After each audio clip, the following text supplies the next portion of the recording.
Welcome to the Holy Mischief Podcast. Here we shine a light on the hidden gems of Cartersville and Bartow County. Helpers, creators, and everyday heroes spreading love and kindness in extraordinary ways. Think of us as Mr. Rogers for adults, sharing stories that spark hope, joy, and a little bit of holy mischief along the way. Pull up a seat, neighbor. It's time to meet the incredible people making a difference in your backyard.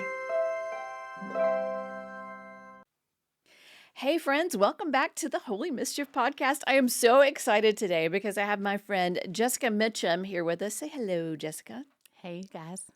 Jessica is the director at Recovery Bartow. We're going to talk a lot about that. And we're also going to do something a little different today. Greg, who is our AV director and has been helping to do a lot of the camera work and the editing for the podcast, has a microphone. So beware. Greg is here. Yes. Beware. Greg, I have noticed, has been recording and doing things, and then every so often I can tell he starts to flinch a little bit because he wants to talk so badly. So we're glad to have him. We are here at Georgia Highlands College, where Jessica and I just did a little holy mischief. School is about to start back in about a week or so here, and most of the staff is in meetings. And so we went out and Jessica, tell everybody what we did. Yeah, so we did some sidewalk chalk. I mean, the sidewalk's a tiny bit wet, but not too bad. Hopefully rain will hold off. And we put a message out on the sidewalk, hoping to encourage people who walk by. Yeah. It's fun to do holy mischief here because people aren't expecting it. If I do it at the church, people are like, oh, yeah. So, Jessica, I like to say that I am a renegade pastor, but professional holy mischief maker. Okay. And I see that in you as well, that you are a woman of a lot of different hats that you've worn in the past, and that part of your calling to be at Recovery Bartow is really to spread love and joy. It's not, there's so much more to it than just helping people who are in recovery. Absolutely. So tell us a little bit about Recovery Bartow and the work that you do there. Yeah, so I have been a social worker in Cartersville since 2006, so we're coming on 20 years. And I've just been at Recovery Bartow a little over a year. I served at Good Neighbor for 12 years. And near the end of that, went on a silent retreat, and the Lord, I didn't really have any expectations about the silent retreat, just went because I'd been intrigued for a long time, and got back home and told my husband that the Lord had said it was time to give him Good Neighbor Homeless Shelter back, which was not what I was expecting to come out of that. And so I took a few months and did that and thought, surely the Lord's just going to put me on the bench for, 60 or 90 days and then back to business. That season was a 22-month sabbatical that I did not expect. Wow. And so now I'm at Recovery Bartow. When I left Good Neighbor, I think within 60 days, I thought that it was either going to be foster adoption care or recovery addiction work. I was pretty sure it was one or the other of those. And then the Lord said, Jessica, I didn't know this number at the time, but we've got about 11,000 children in Georgia that live in foster adoption care or foster care right now.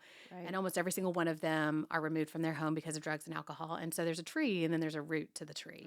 Yeah. A lot of attention is on the tree right now, and thousands of children in our state that are in care. But we are not doing really very much work on the root of that. There are not many resources available for people who are struggling with substance use, who are trying to find recovery. There are just not a lot of good services available on the ground at all. And so the Lord said, your assignment is the root, because the tree's only going to get smaller when the roots get smaller. Less kids will be in care when more parents can find the help and support and love and that they need. So waited for the door at Recovery Bartow to open. And so I've been there, like I said, about 16 months. The most important thing, if you hear anything about Recovery Bartow, is that the heartbeat of our organization is that everyone else on our staff is in recovery themselves. Right. So I want to unpack a lot of that. Yeah. I want to talk a little bit about your story, and a little bit about what recovery looks like for people who don't have that in their immediate circle. Yeah. What are people recovering from, and what does that look like on a day-to-day basis? Yeah. So at Recovery Bartow, we celebrate that looking endless different ways for people. Mm-hmm. So that's an important part of our culture, is that we don't define what that is. We just support people in whatever they feel like that is for them. And I mean that wholeheartedly. So if that's less than more, we support that. If that's total abstinence from all things, we support that. Okay. So we really are walking alongside people who are identifying what it looks like to be more healthy for themselves and encouraging them in that walk and trying to help them find community that wants to walk in that with them, whatever that looks like, in order for them to be safer and more healthy. Are the majority of the people that you work with, is it substance, alcohol, both? Good question. So almost everybody in our, not by design, but almost everybody in our community are in recovery from illicit drug use. In Cartersville, I feel like there's a pretty long history of lots of AA meetings. There's been less resources on the ground for illicit drug use recovery. And so everyone on our staff, all 6 of them are in recovery from illicit drug use. But like I said, that's not necessarily purposeful. Maybe it's just meeting what was a little bit more of the unmet need.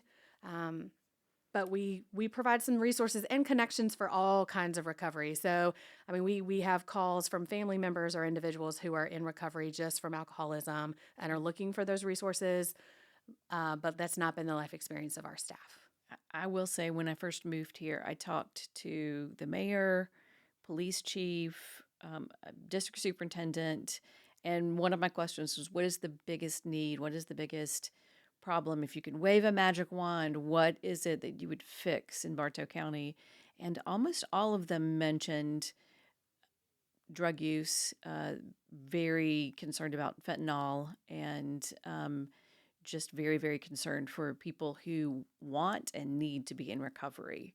So I saw it just from talking to people when I first got here, and I felt this huge need to do something, even though I was new, didn't know hardly anyone at the time, and wasn't really sure what I could do.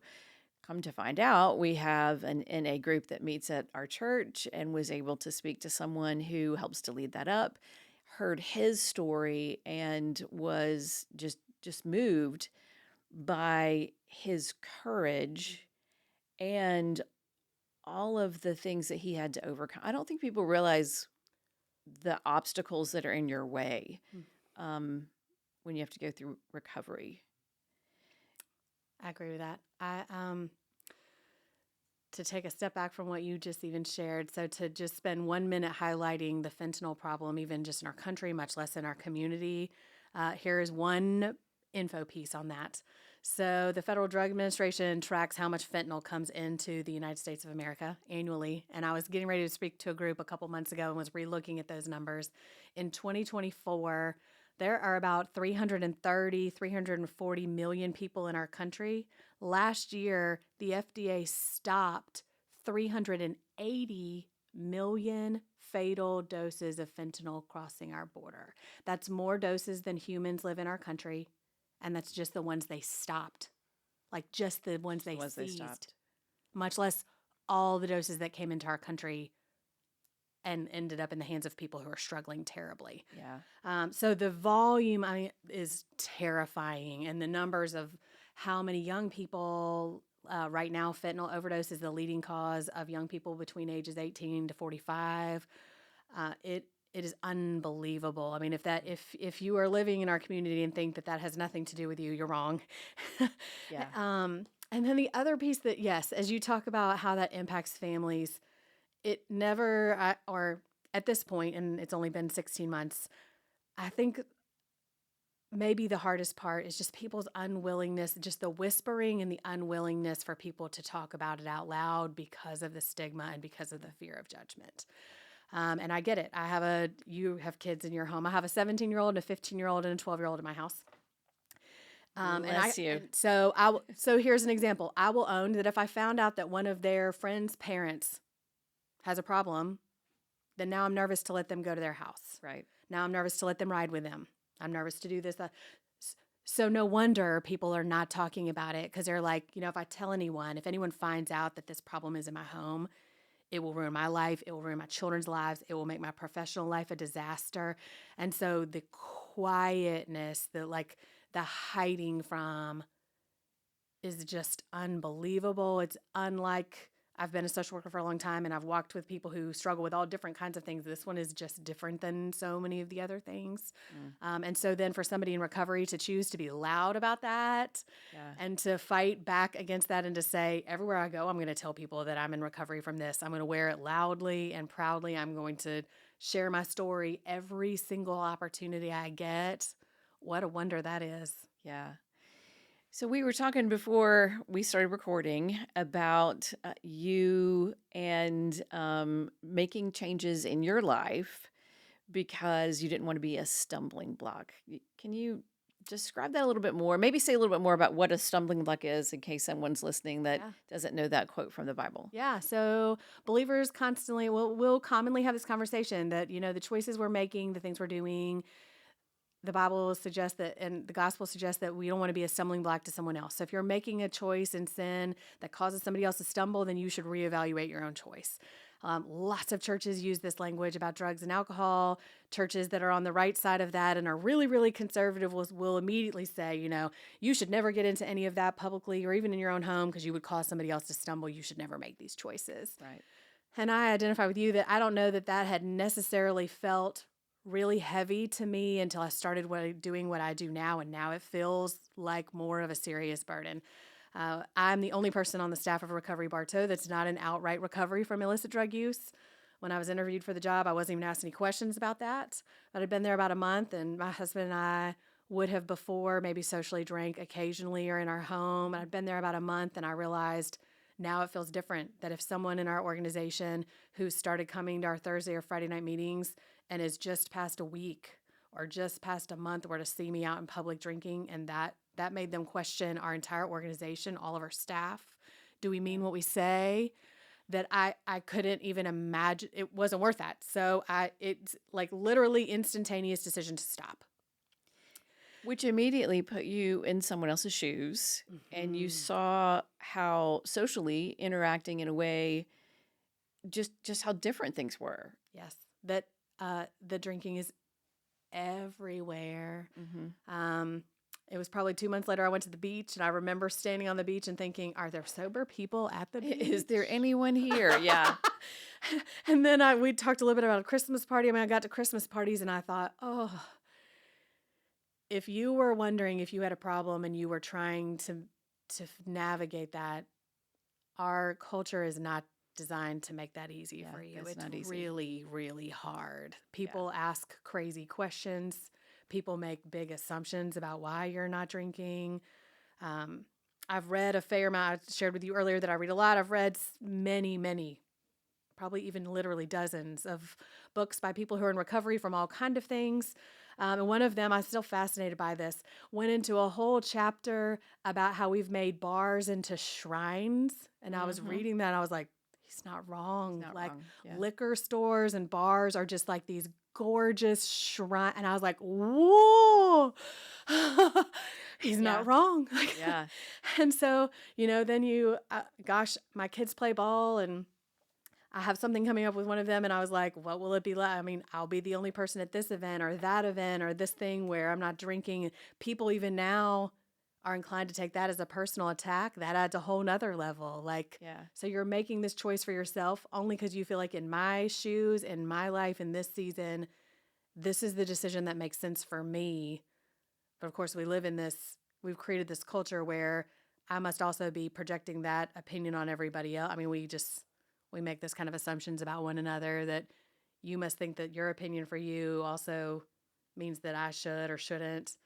It's hard. It's hard. Yeah, and I think people don't realize that really how difficult it is to stop. Greg, you were talking a little bit before we started recording about a time when you abstained. Yeah. Tell us what that was like. Well, yeah, I mean, I never felt like I had an issue with anything. For me, it was more that my brother did. And my brother's addiction led to him deciding that he didn't want to be alive anymore in 2016. So after that happened, he struggled with addiction for pretty much everything you can think of. So for me, after that, I was like, do I really want to be doing anything right now? And so I took 2 years off. And it really allowed me to kind of have this space in between, because it was like, I was still in my mid-20s. So I was at that crossroads where I'm not really a kid anymore, but I'm not like in my 30s yet. So it allowed me to be able to develop a very healthy relationship with alcohol, to where I know exactly what my body wants, not what my mind says it wants. And I think that that's very different. But addiction comes in the form of so many different things. I struggle with eating disorders. So that's an addiction in of itself. And so just like what you were saying about the glamorization of addiction, the media, different industries, they're all doing that. They're all creating these advertisements that, make alcohol look glamorous, make cigarettes and vaping look glamorous, all of these things. And then it just makes people want to kind of go into it because they're capitalizing off of the addiction. And that's the biggest problem that I'm seeing right now. Absolutely.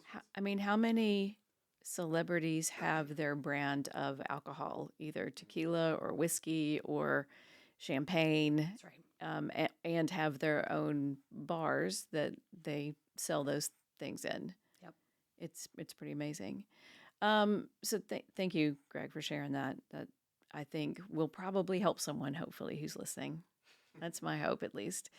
So tell me a little bit about your path in life, because I'm always curious. You've been to seminary, and you did seminary and social work at the same time. Yeah, a lot of people do that. Tell me about that calling and what that was like when you were going through that. Yeah. So I became a believer when I was 17. So not as a super young child. And I think that when I experienced who Jesus was, I think I was immediately called to ministry. I know I was immediately called to ministry, but there was no women around me who were living that out. So I had no idea what that meant. So I didn't really tell anyone about that. And then I got to college and I saw women campus ministers and I was like, oh, here they are. It's this is what that is. They do exist. And so quickly that translated into like announcement of calling and trying to navigate that. Being in recovery is cool now because you and I talked about this earlier. So I identify as an ally, which means that I have a family member who struggled with addiction. My dad is a Vietnam vet and flew helicopters in Vietnam. And his dad was a World War II vet. And when his dad came back from World War II, he was a hero. And my dad came back from Vietnam and assumed that's how that was going to go. And that is not how that went. And it never went well for him after that. And he lived for another almost exactly 30 years from the day he got back. The week that I graduated from the University of Georgia, I graduated on Saturday, May 11th, and on Monday, May 6th, my dad drank himself to death in a terrible, scary hotel room in Milledgeville, Georgia, about 2 miles from a VA hospital, because he had been going back and forth trying to convince them that he needed more help, and they did not believe that he needed more help. Yeah. And so he died on Monday, and all of my friends went to his funeral on Thursday, and then I graduated college on Saturday. Wow. And so being and he was, in the last 2 years before that, he was homeless on and off because he was so unstable. And so I'm sure that part of the reason I am where I am is because we have to do better. There has to be more help available for people. Yeah. Sadly, I think we're beating homelessness, maybe because it's easier for people to wrap their minds around. I'm not sure. But I'm not sure we're doing much better in services available for people who are suffering with drug alcohol use right now than we were 20 years ago when he died. Yeah. They're just not. And we really don't know what works well either. That's a whole nother conversation we could have. It's just the struggles in the space of caring for friends who are struggling with addiction, and even just trying to figure out what even works. Well, especially with functional addiction, quote unquote, because it's more or less invisible to the average eye. Right.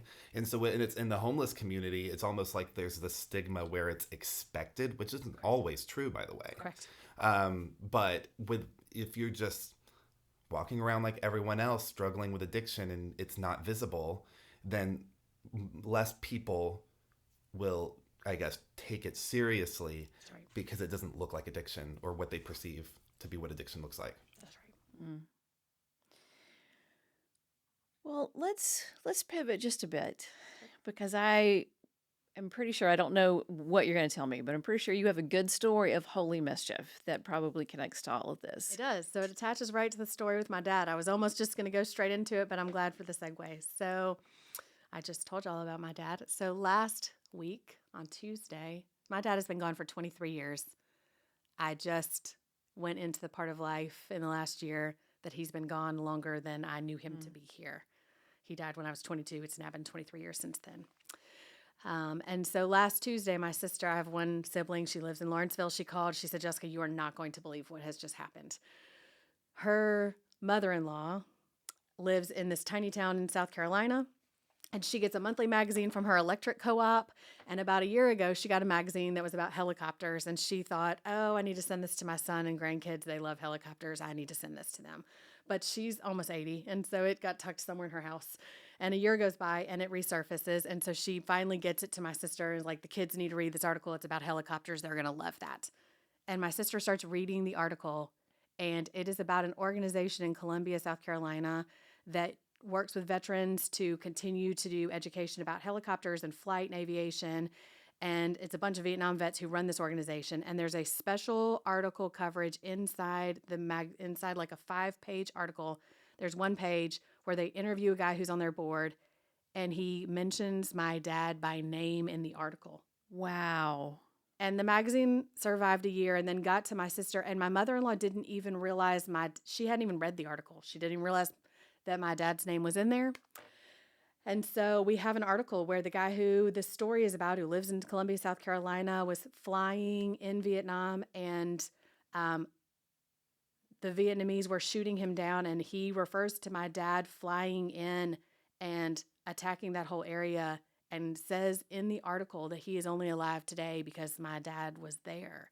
Wow. I'd never read anything like that in my whole entire life about my dad ever in the 45 years I've been living. So that night I thought, I'm going to hunt this guy down, or at least try. Yeah. And so I Googled the organization. I go to their little contact button on the website, and I hit contact, and I said, I'm trying to find Roger Lone is his name. Y'all had an article about a year ago. He mentions my dad. I'm trying to find him. And 2 days later, he emailed me pictures of my dad.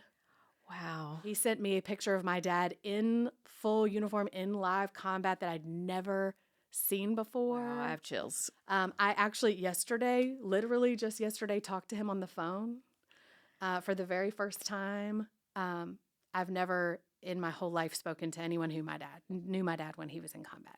Wow. That had never happened before. It's been 23 years. I can't even believe.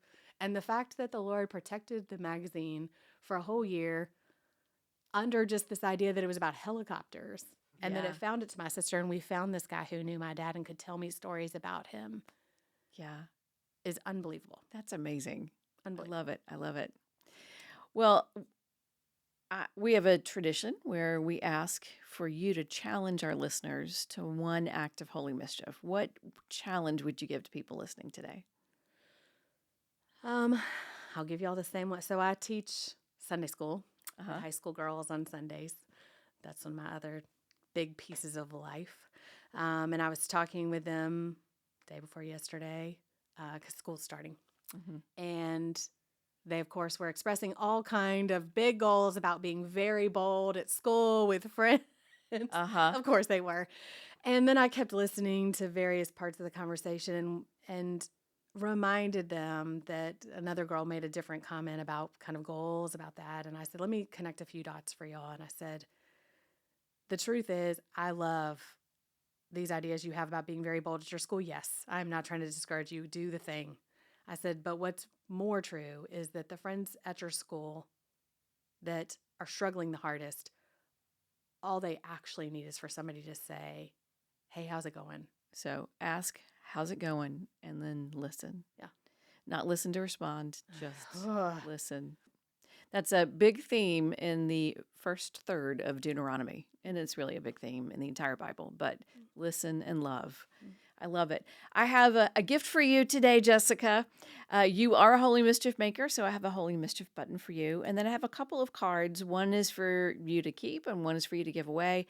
It has the info about the Holy Mischief podcast, but when you give it to people at Noble in Maine, you can have a free coffee on us. We're so thankful that you were here to share with us today.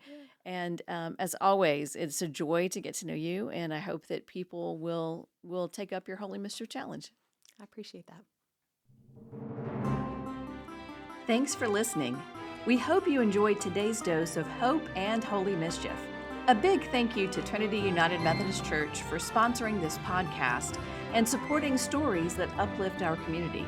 Until next time, keep spreading kindness and making a difference. And remember, God loves you, and so do I.